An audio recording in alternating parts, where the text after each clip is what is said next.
అది జాగ్రత్తగా ఉండండి, ఎక్కడో అక్కడ ఆయన ఎంబడే ఉండండి. మా అమ్మ రమ్మని అంటలేం, కానీ మీకు కూడా తప్పనిసరి. చిత్తూరు జిల్లా పలమనేరు నియోజకవర్గం గంగవరం మండల ఎంపీడీఓ కార్యాలయం ఆవరణంలో సంఘ మిత్రులకు మొబైల్ ఫోన్లు పంపిణీ కార్యక్రమం నిర్వహించారు.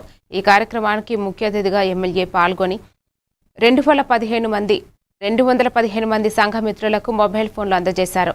మహిళా శక్తి ఆర్థిక సామాజిక అభివృద్ధిలో కీలకమని, ప్రతి మహిళ ఆర్థికంగా ఎదగాలని ఆయన పేర్కొన్నారు. ప్రభుత్వం మహిళల అభివృద్ధికి పెద్దపీట వేస్తోందని తెలిపారు. కార్యక్రమంలో అధికారులు, స్థానిక ప్రజలు పాల్గొన్నారు.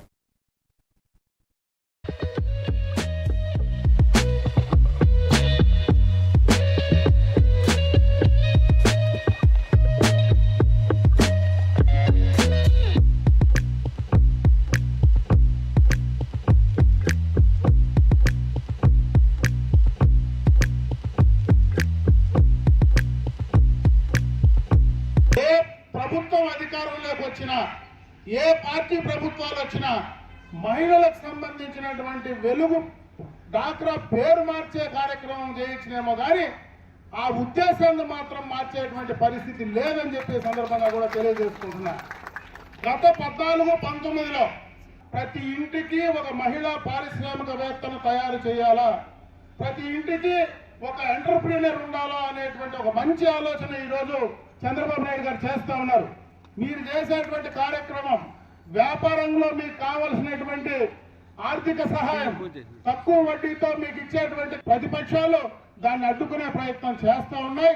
ఏది ఏమైనా ఆ బిల్లును కూడా తీసుకురాగలిగితే ఖచ్చితంగా ఈ మహిళలకు ఈ దేశంలో మొబైల్ను సక్రమంగా కూడా, ఎందుకంటే అందరికీ ఒకే కంపెనీ మొబైల్స్ ఉన్నాయి, మీరు ఏ కార్యక్రమం చేయాలన్నా కూడా ఆన్లైన్లోనే చేయగలిగితే ఖచ్చితంగా దాంట్లో క్వాలిటీ పెరిగేటువంటి అవకాశం ఉంటుంది. కాబట్టి ఎక్కడ కూడా మీరు తీసుకున్నటువంటి 14,15,000 రూపాయలు మీ అకౌంట్లో జమ చేసేటువంటి కార్యక్రమం కానీ, కొత్తగానే రేపు రాబోయే కాలంలో వితంతువులకు కొత్త పెన్షన్లు ఇచ్చేటువంటి కార్యక్రమాన్ని కూడా జూన్లో తీసుకోవాలని చెప్పి ప్రభుత్వం నిర్ణయం తీసుకునింది. ముందుకు వెళ్ళి పనిచేయాలని చెప్పి ఇప్పుడే పీడీ గారు చెప్పినట్లు